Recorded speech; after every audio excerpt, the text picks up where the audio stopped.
Olá, pessoal.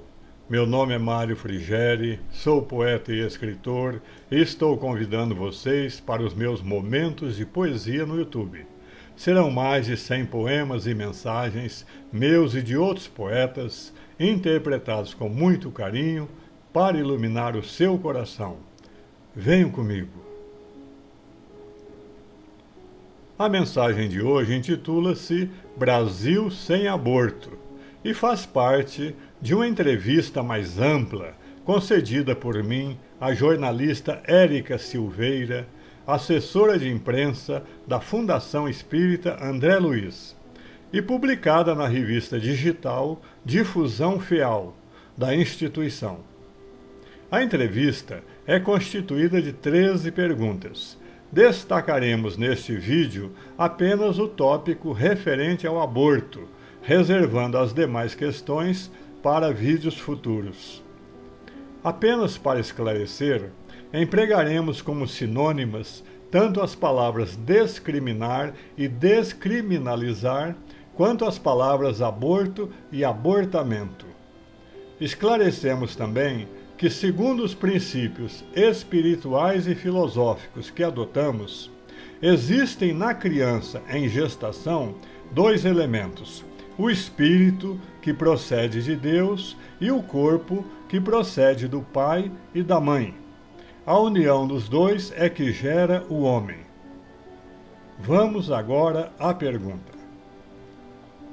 Érica, em decisão recente, o Supremo Tribunal Federal estabeleceu a descriminalização do aborto até o 3º mês de gestação, ou seja, o aborto não se torna mais crime dentro desse período. Diante do direito à vida desde o primeiro instante da concepção, estabelecido pelo Espiritismo, o Brasil não estaria, com a aprovação dessa norma, adquirindo um karma coletivo ainda maior? Frigeri. Conta-se que um beneditino, um dominicano, um franciscano e um jesuíta estavam rezando salmos quando de repente a luz apagou. O beneditino quis continuar as orações que sabia de cor. O dominicano propôs um debate sobre luz e trevas na Bíblia. O franciscano prostrou-se no chão e sugeriu que todos agradecessem a Deus a luz, cuja falta agora todos sentiam. Nesse momento, a luz voltou. O jesuíta tinha ido trocar o fusível. Dito isto, vamos analisar o tema sobre o aborto de forma aprofundada e com circunspecção, empregando principalmente argumentos de ordem doutrinária e espiritual, enquanto caminhamos lentamente para o âmago da questão. O ser humano é um ser sagrado porque traz em si o fogo da vida. A vida tem origem divina e, em sua parte física, é uma semente dividida em duas partes. Metade está com o homem e metade com a mulher. Quando essas duas partes se juntam, a vida floresce no ventre materno.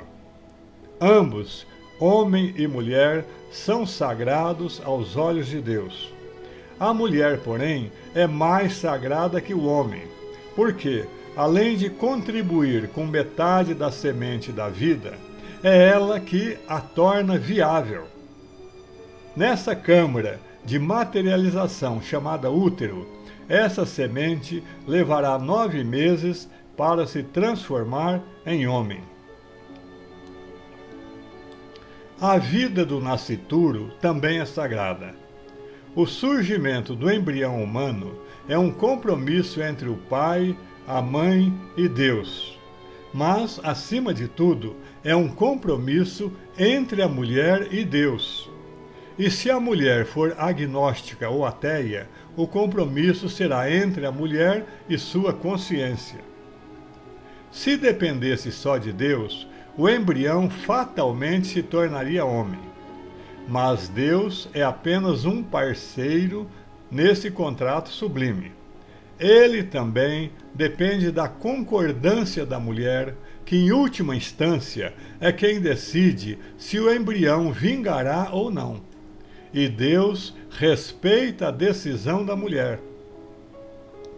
Se a mulher levar a gestação a bom termo, dará à luz um filho e será feliz. Se interromper a gravidez sem razões legítimas, e uma dessas razões legítimas seria o caso, hoje raro, de o feto pôr em risco a vida materna. Se interromper a gravidez sem uma razão legítima, repetimos, extinguirá uma promessa de vida e será infeliz. E será infeliz porque, sabendo ou não, contraiu perante a lei divina, mas concretamente contraiu perante sua consciência uma dívida que terá de resgatar nesta ou em outra existência, devolvendo a vida ao ente que foi repelido ou a outro em condições idênticas. Obrigar a mulher a gestar um filho é violar outro princípio sagrado do ser humano, o direito à liberdade de decisão ou livre-arbítrio. A sociedade, a legislação e o Estado podem criminalizar o aborto, mas não lograrão com isso evitar que a mulher pratique o aborto na clandestinidade, perdendo o embrião e pondo sua própria vida em risco. Ou até mesmo, se a pressão se tornar insuportável, suicidando-se e eliminando duas vidas, a sua e a do embrião. Segundo a afirmação da revista Veja, que consta do livro O que dizem os espíritos sobre o aborto, publicado pela FEB, são feitos no Brasil, por ano, 1 milhão de abortos clandestinos. 300 mil mulheres são internadas com complicações decorrentes dessas intervenções e 10 mil mulheres perdem a vida por abortos mal feitos. Geralmente, as mulheres pobres que não podem recorrer a uma intervenção adequada e são atiradas na clandestinidade pela criminalização. Isto significa a perda de 20 mil vidas por ano, 10 mil formadas e 10 mil em formação. Suponhamos que esses números estejam inflacionados para atender a certos interesses, como argumentam os que são a favor do aborto. Mas, se cortarmos 1, 2, 3 ou 4 zeros desse 1 milhão de abortos, ainda aí estaremos no meio de uma carnificina e a mortandade continua. Não é a quantidade que está em causa, é o princípio. Se essas 10 mil futuras mães que perdem a vida por abortos mal feitos tivessem sido atendidas em clínicas oficiais ou em clínicas autorizadas, pelo menos 10 mil vidas, as vidas das mães, teriam sido salvas. De acordo com informações médicas, o risco para a mãe é quase zero quando a interrupção é feita com assistência adequada e até a 10ª semana de gravidez. E mais, a gestante, em geral, não sofre sequelas e pode engravidar de novo, começando assim, ainda nesta mesma existência, segundo o ponto de vista espiritual e reencarnacionista, ela começará ainda nessa vida o resgate perante a lei do equívoco cometido quando do primeiro aborto. Abstração feita de qualquer coloração religiosa, estamos diante de um fato social concreto que vem se repetindo ano após ano, sem mudanças significativas, porque há um cabo de guerra acontecendo na sociedade entre os que são a favor e os que são contra o aborto, enquanto a vida de mulheres e embriões perdidos no meio dessa briga vai sendo ceifada aos milhares de maneira inconsequente. Vamos a um dilema. Se você que me está assistindo soubesse que, no próximo ano, 10.000 mulheres e 10.000 embriões seriam mortos em clínicas clandestinas, mas que existe a possibilidade de se perder apenas os embriões e salvar as mulheres, que partido você tomaria? As religiões em geral, brandindo a Bíblia e outros códigos ditos sagrados, já decidiram que ambos devem morrer. As comunidades laicas, ou seja, não religiosas da sociedade, ao contrário das comunidades religiosas, optam, em geral, por salvar pelo menos as mulheres. Abramos aqui um parêntese. Vamos à simulação de um caso que poderia tornar-se concreto e que submeta a consciência de meus irmãos em humanidade.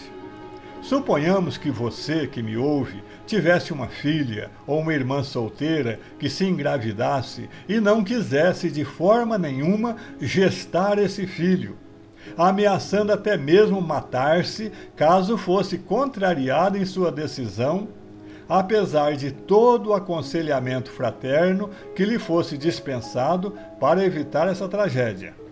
Que é que você faria? Temos aqui 3 opções. Primeira opção, você a deixaria matar-se, levando o feto consigo para o túmulo. Segunda opção, você a deixaria procurar uma clínica clandestina, onde 2 vidas poderiam ser ceifadas, ou, na melhor das hipóteses, pelo menos uma seria salva, mas provavelmente com sequelas? Terceira opção, ou você lhe proporcionaria o conforto e a segurança de uma clínica oficial, especializada, onde se perderia o feto, mas a mulher sairia com vida e mais tarde, numa quadra melhor, talvez já casada, pudesse engravidar-se e receber carinhosamente um novo filho em seus braços, possivelmente o mesmo espírito pelo critério reencarnacionista. Esta opção não significa que a mulher não iria adquirir com o aborto um grave débito perante a lei. Significa, porém, que esse débito seria menor que aquele que ela adquiriria se visse forçada a consumar o atentado contra 2 vidas, a sua e a do feto. E agora, note bem, a opção que você tomar para sua filha ou irmã vale para todas as mulheres, porque perante Deus, ou perante a vida, ou perante a consciência, todas as mulheres são humanamente suas filhas ou irmãs. Num momento crucial como esse descrito acima, cabe a você fazer-se a seguinte pergunta: qual é mais importante, a mãe ou o feto? Diz a doutrina espírita, interpretada de forma transparente e lúcida, que é preferível sacrificar o ser que ainda não existe, ou seja, o feto, a sacrificar o ser que já existe, ou seja, a mãe. Isto é o que diz o texto. O contexto, porém, esclarece que não é que o ser não exista. Ele existe, mas como promessa de vida e não como vida. Assim como a semente é a promessa do carvalho e não o carvalho. Segundo Jesus, o modelo de perfeição para o homem é o próprio Deus, conforme ele declarou: sede perfeitos, como perfeito é vosso Pai que está nos céus.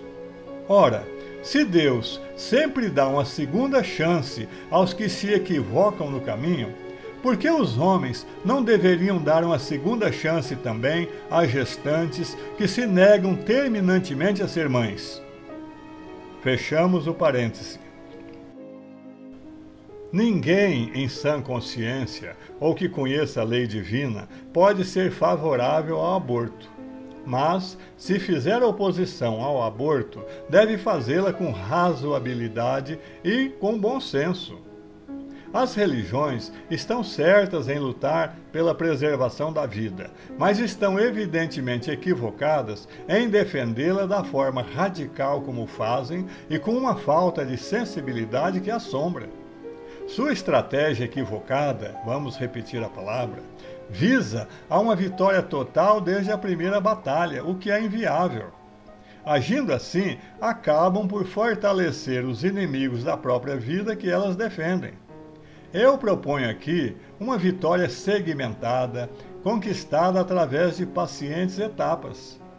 A mulher é um ser delicado e hipersensível, principalmente após o engravidamento, devendo ser tratada com as sutilezas que só o amor possui, e não com recriminações e intimidações de códigos fumegantes. O homem, que já conquistou a terra, o céu e o mar, deve aprender também nesta questão a cativar a irmã que Deus lhe deu por companheira. Um bom início seria a criação de comissões de apoio constituídas por profissionais altamente qualificados, como psicoterapeutas, médicos, psicólogos, agentes sociais, religiosos e outros mais, para buscarem persuadir as mães a levarem a bom termo a gestação que não querem manter. E por persuadir, eu quero dizer aconselhar, recomendar, propor, predispor, despertar, comover, convencer, cativar, conquistar, motivar, recrutar, influir, induzir, insinuar, inspirar, inculcar, instilar, seduzir e não obrigar a ferro e fogo a gestante a ser mãe. Essa persuasão seria embasada nos mais elevados argumentos morais que o amor à vida possa sugerir, fundados na ética, no respeito humano e na fraternidade. Nessa nova estratégia, todos os recursos médicos e financeiros seriam postos à disposição da gestante pelos poderes públicos, inclusive a certeza de que será proporcionada à criança uma adoção adequada, caso a mãe decida não ficar com ela.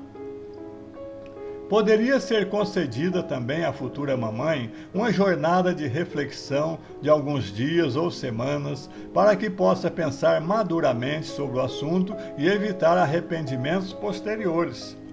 Mas a decisão final caberá sempre a ela, a futura mãe, que é senhora do seu destino e responsável perante Deus e sua consciência pelo destino do embrião. E qualquer que seja essa decisão, deve ser respeitada e a mulher tratada com o mesmo carinho que é devido a uma irmã nossa muito querida. A vida é uma grande guerra, constituída de muitas batalhas. Às vezes, é preciso perder algumas batalhas para não perder a guerra. Se num primeiro round conseguirmos salvar a vida de todas as mulheres que queiram obstinadamente abortar, proporcionando-lhes uma assistência médica qualificada, teremos ganhado uma batalha, embora tenhamos perdido outra, ou seja, teremos perdido as sementes de vida que germinavam em seu seio. Mas isso nos dará tempo para trabalhar as mentes e corações da sociedade, dos pais e das futuras mães, sensibilizando-os para o fato de o ser humano ser sagrado. Talvez no ano seguinte consigamos salvar novamente todas as mães e, quem sabe, 1/3 dos nascituros, convencendo 1/3 das mães a levarem a gestação adiante. Nos anos posteriores, salvaremos metade dos embriões, depois 3/4, e finalmente, após talvez uma década de trabalho persuasivo e fraterno, conseguiremos preservar a sua totalidade. Por essa projeção, realista e passível de ser feita, se houver uma forte polarização nacional em torno do tema, em uma década, o Brasil poderá apagar de sua consciência o estigma do aborto. Estamos hoje, portanto, diante de 2 caminhos. Primeiro, perder a cada ano 10.000 mulheres e 10.000 nascituros, sabendo que essas filhas de Deus, irmãs que o sentimento cristão nos manda amar, serão operadas, entre aspas, em locais imundos e terão o santuário de seus úteros, o sagrado ninho da vida, espetados e escarafunchados com facas, tesouras, agulhas de tricô e outros instrumentos pontiagudos, além da perfuração dos órgãos adjacentes. Ou, segundo, optar por perder num primeiro round 10.000 embriões, mas salvar 10.000 mulheres, sabendo que nos anos seguintes essa perda pode ir diminuindo à proporção que forem chegando a mais corações e mentes nos lares do Brasil a brisa benfazeja e salvadora da mudança cultural, da educação moral e do esclarecimento espiritual, assoprada pelos defensores da vida, integrantes dos âmbitos leigos, religiosos e estatais. Além disso, outras estratégias podem ser reforçadas, como ampliar o acesso à educação sexual, garantir métodos contraceptivos de longa duração, como DIU e implantes hormonais, disponibilizar a pílula anticoncepcional e a pílula do dia seguinte, que provoca uma espécie de aborto químico porque impede o ovo de fixar-se no útero. Eu não tenho procuração de Deus para falar em seu nome, mas tenho certeza de que se ele pudesse manifestar-se como homem, escolheria a opção que salvasse mais vidas. Voltando agora à sua pergunta inicial, quando você questiona se essa decisão do STF não iria aumentar o karma do Brasil, penso que nossa Corte Suprema, antecipando-se ao futuro, optou de forma legal pelo mal menor. E ao fazer essa opção, sobrepôs-se à controvérsia social sobre o tema e agiu como jesuíta, trocou o fusível.